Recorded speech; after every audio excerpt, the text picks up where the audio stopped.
Hello and welcome to Box and Borders. Ben here, and today we're joined by Jack Rathborn, who is a sports journalist at Mirror and ESPN, where I know all things boxing, all things football. Jack, where should we start? Let's start with Tyson Fury. Big boxing news yesterday. His hearing has been delayed by the looks of things. What do you know about the ongoing situation? Well, a lot of the media know bits and bobs, but obviously it's quite a murky story that the ins and outs are few and far between with all sections of the media. Tyson, we know, has a hearing with UKAD about a doping violation. We were told that would potentially be done and dusted by now. Obviously, it started, about 10 days ago, last Monday. We're yet to hear what happened in that week, but we know that it's been deferred for potentially a few months. We know it might be picked up in October. The initial plan, as far as I'm aware from speaking to guys at Frank Warren and George himself, was that Tyson was going to fight on the same card as Billy Joe when he fights Kurtzidis.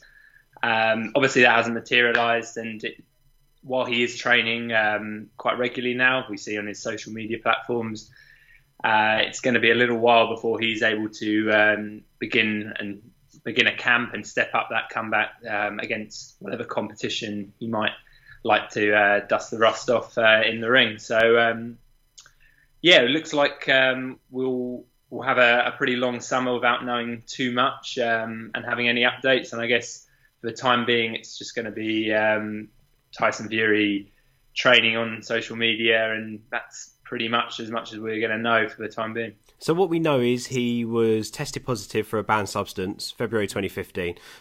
He had hoped to box, obviously, as you said, in July, but the British Boxing Board of Control have said that he is suspended until the matter is dealt with by UKAD. Theoretically, could he fight outside the UK? I'm not too sure about the legal aspect of his situation, whether he can box under another license. As far as I'm aware, it would not be something he's pursuing at this stage, having obviously boxed under a BBBOC license throughout his professional career.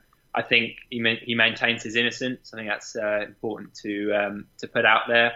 So as far as I'm aware, in the process of proving his innocence, while it might be exhausting and take a little bit of time, I think the purpose of that will serve him in waiting this out and getting a British license rather than pursuing other outlets, because, as I said, he does maintain his innocence. Of course, throughout the whole time that this was going on, Fury had clear mental issues as well. At the time, he was very open in talking about them, and we're happy that he is in a very much better state of mind now. Do you think in some ways that this delay might be bad for Fury? Do you think this is because of a negative decision towards him, or do you think this is just down to the fact that there aren't enough facts in this whole case put together, that it needs more time? That is the bottom line, isn't it? We need to know the facts. Whether it was a performance-enhancing substance or not, if it's on the ban list and he has contravened the rules, then obviously he'll have to serve a punishment. In terms of whether the delay will hurt him, it all depends really how quick he envisaged he would lose the weight. We've heard various reports of his weight over the last month or two, and it goes from 6 to 8 stone overweight. Has he lost like 22 pounds since starting training? Is that not already? Is that not in two and a half weeks? Yeah, that's what he claims. We've seen footage of him sparring on, or hitting the pad, should I say, on social media. And despite that excess weight, it's pretty clear to see that he's still got that elusive nature of his upper body, the head movement. And his hands are still pretty quick. So, I mean, I don't believe it will hurt him too much. I mean, he's already been out the ring for 18 months. Remember, it's a long layoff, but he's not an old man. Tyson Fury's prime, in theory, should still be to come. If we hear the provisional date of October to finalise the outcome of this hearing, then that's another 5 or 6 months. Then he could use that time to really just sort of gradually lose the weight and get back into some sort of sparring shape. And yeah, I don't believe that it should wholly negatively impact the situation more so than it is already. So yeah, I mean it's frustrating for everybody involved in Team Fury, but I think a bit of perseverance and patience, and we should see him towards the end of the year once this is all cleared up. See, the whole thing for you as a journalist must have been quite frustrating with this, because all the information is so scattered. It's so quiet, isn't it? There's not really much information being released. Like last week, I just want to hit on this, the final part of the case. UKAD released a statement saying that they had to postpone the hearing because of a potential conflict of interest on the panel. I mean, has any more details been given about that? Are we just assuming that this is someone who they've had to basically say, we can't have your opinion because you're too close to the camp? Or could this be something else? Could this be linked to why now it's being suspended until October, possibly? I mean, to be honest, I don't know the finer details of that conflict of interest. They've not been released, have they? Let's be honest, they haven't actually been released. Exactly. I'm not close enough to the situation to know that. We do know that Frank Warren has come out and he's called it, paraphrasing here, but pretty much a disgrace that this has been delayed. Be innocent or guilt, right or wrong, he believes that the facts should have just been put out there, and whether he's guilty or not, this should not have been delayed to the extent that it is. Yeah. So, I mean, yeah, I can definitely understand their frustration, and we heard Peter Fury come out and say that Huey actually has his license and is able to box. So the connection there with his cousin is again, it's a link that we're not entirely sure what happened with both of them. It's just going to be one of those where the information is going to be drip fed out over the coming months, and unfortunately for anybody involved in the media and boxing, and well, to be honest, anyone like the fans, is going to be one of those situations where we are just going to have to hold tight. You mentioned Huey there. He is in the same hearing. He's on the same charge. He's free to box still. So are we still expecting to see Huey Parker, or is Dillian Whyte changing that? I mean, we know Huey is the mandatory challenger for Joseph Parker. We are led to believe, well, certainly from Frank Warren's tweets, that they're certainly not budging. They believe that he has a right at, a first right at that WBO title. And to be honest, I don't see them taking step aside money. I don't see them being forced to move aside by the WBO. I think Frank Warren's been pretty vehement in his statements that Huey is now ready to fight after that setback, however severe it was. And I believe they're going to try and push that. In all honesty, I think potentially that fight will now happen here rather than in New Zealand, which would probably suit Parker as well. In terms of a mandatory challenge, it will be good for him to get some exposure in the UK market. I think all but predominantly the big fights for him now will be over here on these shores. So I think as far as Parker is concerned, there should be no urge to move Huey Fury aside and pursue Dillian Whyte or whoever else might be put in front of him. I think he can, as the champion, considering Huey can bring him a crowd over in the UK. It ticks all the boxes that he might find elsewhere. And let's be honest, Huey's a wildly talented fighter, but he's very inexperienced. And as far as Joseph Parker's concerned, that's a pretty good matchup for him, and he'll be confident he can win. Likewise, Huey Fury will be confident he can win. So I think it's a fight that makes sense. They need to iron out whatever complications there are, and basically just finalised the date to get that fight was meant to take place, obviously 2 weeks ago down under. It's very interesting. Fury will fight soon, no matter what happens with the UKAD hearing right now. But Fury, of course, suspended, so he won't. Hey, this is what happens when you eat contaminated meat, right? Yeah.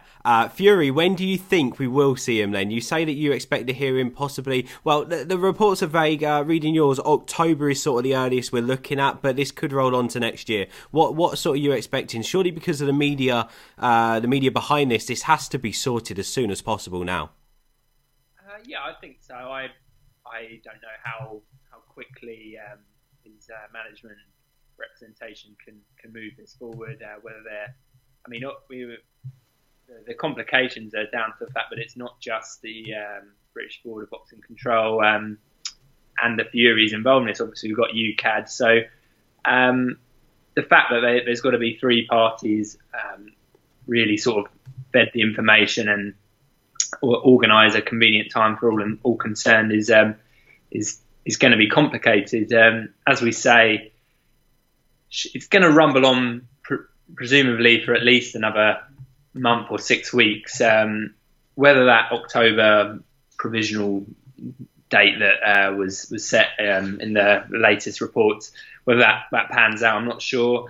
I believe that if they intended for Fury to go out on the July card with Billy Joe, then once this is cleared up, he should be 6 to 8 weeks away from a return to the ring. So if we, even if it's an October hearing, you've got 3 months. If you can get out before the end of the year, shake the rust off. We know that springtime in London, UK, is where those massive super fights are going to happen due to the need for the outdoor stadium.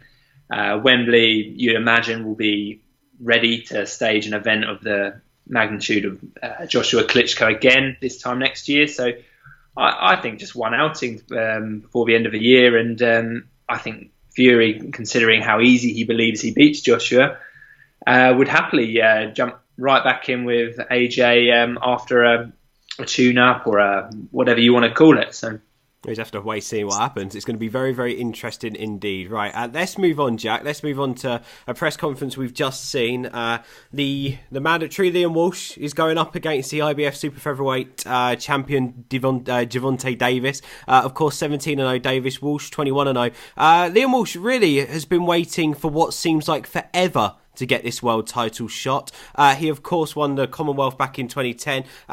Now he's taking on someone who's rated very highly stateside, someone who Floyd Mayweather calls his son.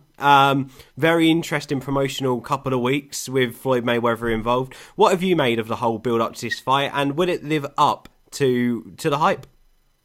Well, I think it will do. I think it's the fight that's not only... headlining here and on BT Sport. As far as I'm concerned, the biggest fight on BT Sport since the recent launch.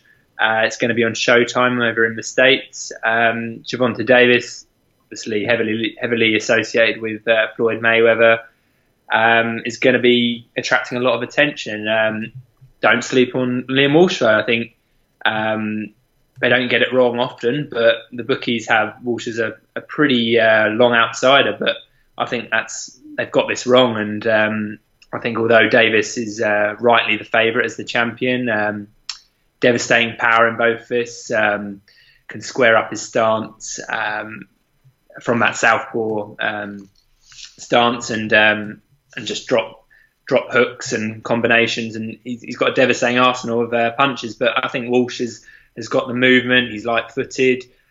He's got the volume. I think this is an intriguing fight, and this one could. I think any outcome is possible on Saturday, and I'm really looking forward to this one. Davis, as I said, the favourite, but Walsh has been patiently waiting. Very quiet, assuming person. Obviously, he sparked a little bit of controversy today at the final press conference, but I think this is a fascinating fight. Davis has never fought outside of the United States. It's his first defence. They're really looking to cash in on his profile and his talent, but this is risky. as you say, first defence overseas. If Walsh can take the power, if he can prove too elusive, then Davis is going to have to answer some really stern questions. And can he adapt like Mayweather has done so superbly throughout his career?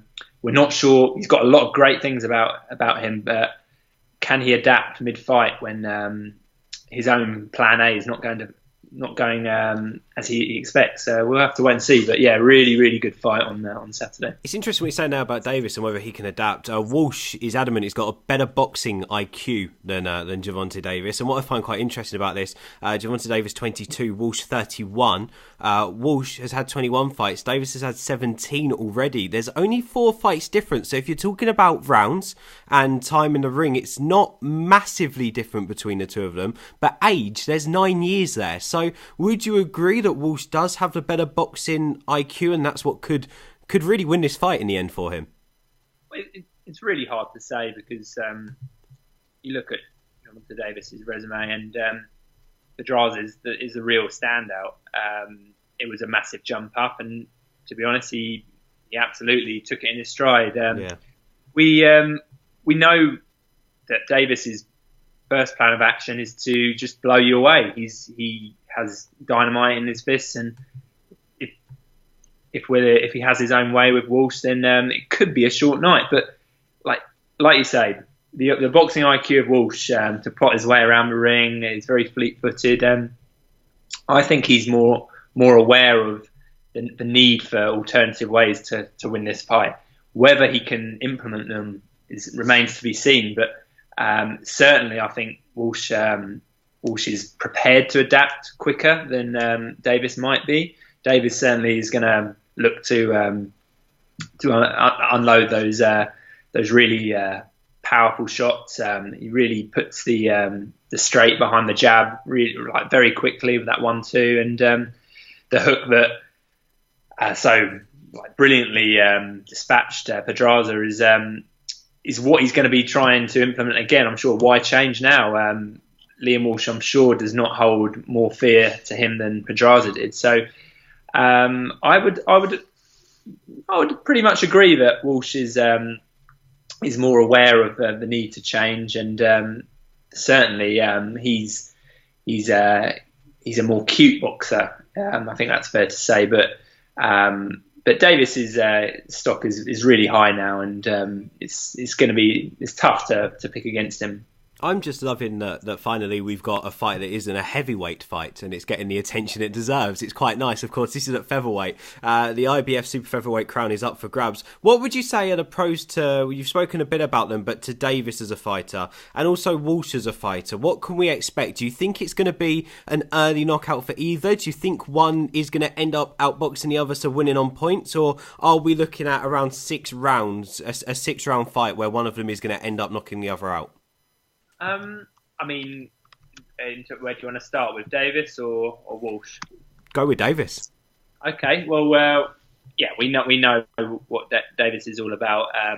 Those, devastatingly clean shots that Pedraza out. I'm a big fan of the way he squares up that stance. Obviously, comes from a southpaw stance initially, but given that Walsh is a southpaw too, I think the way he is going to sort of trap Walsh, shall we say, is going to be to sort of square the shots up, and I think this is beautifully poised. Walsh's movement, I think, is obviously how he's going to win the fight. I think Davis's hands are very quick, but I'm not too sure about his feet. I think the way he likes to sit down on his shots mean that potentially if Walsh can move, if he can pivot a little bit, he can get out of range and make life difficult for Gervonta Davis. If he's not a sitting target, if he's not slowed down initially by the first sort of 1 or 2 shots that carry power, then that elusive way in which he moves around the ring is going to be the real key for Walsh winning this fight, and obviously causing a real upset. It's exciting. It's very, very exciting. It's very evenly poised. Go on, give us a prediction, Jack. Where are you sitting?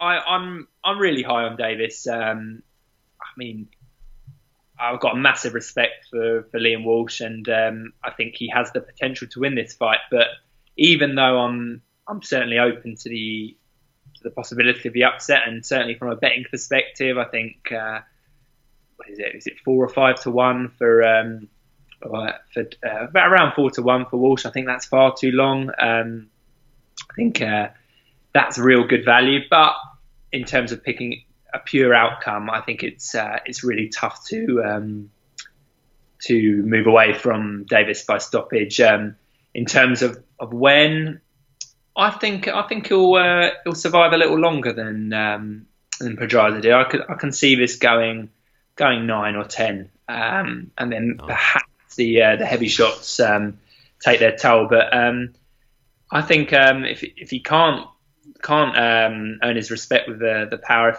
if he rolls with these shots, if he moves, it's going to be a really interesting night, and one which Walsh could certainly take on the cards. Can't wait to see it. Just finally, Jack, your reaction on Floyd Mayweather this week. Let's not talk about McGregor in this video. We'll talk about Mayweather and McGregor in another one. But he's been talking a lot for Davis. Is this Floyd being the great manager, or is this the Floyd getting in front of the cameras and doing what he used to do as a professional? Or even another way, is he just protecting Gervonta Davis here because he isn't as experienced on this stage? I think that's what it is, isn't it? He knows that Davis is certainly lacking in experience. He likes to do his talking in the ring. I think it's Floyd's way of taking the pressure off him. We know Davis is very confident in himself, but I think in terms of unsettling his opponent, I don't think that's a priority for Davis or his team.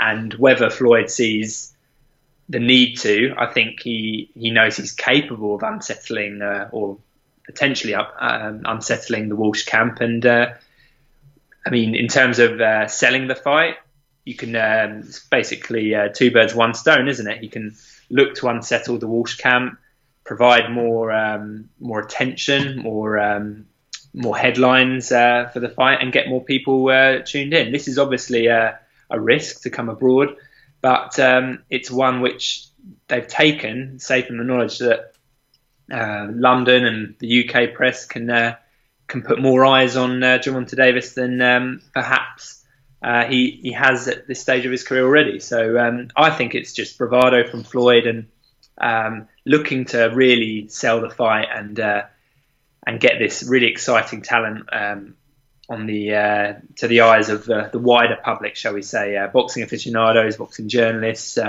We're well aware of Gervonta Davis, but especially considering he's at one of the lower weights, as you said, the super featherweight. They really need all the help in promotion that they can get. They deserve much more respect and more attention than they seem to have in this day and age. And Floyd can certainly help in that manner. So, as far as I'm aware, this is just a way to get the attention on Davis, and he believes in him, and he believes he can back it up. And for me, that's a good thing. Well, let's hope that our Brit can cause a bit of an upset for Floyd Mayweather's son on on Saturday. Jack, thank you so much for joining us, buddy. It's been really good chatting to you. We'll get you on again soon. Remember, we are Boxing Ballers. Make sure you subscribe for more content in the boxing and football world. We have the biggest conversations. And coming soon, if you're a football fan, 20 end of fan season reviews all on this channel over the next couple of weeks. Don't go anywhere. Thank you, Jack. No worries.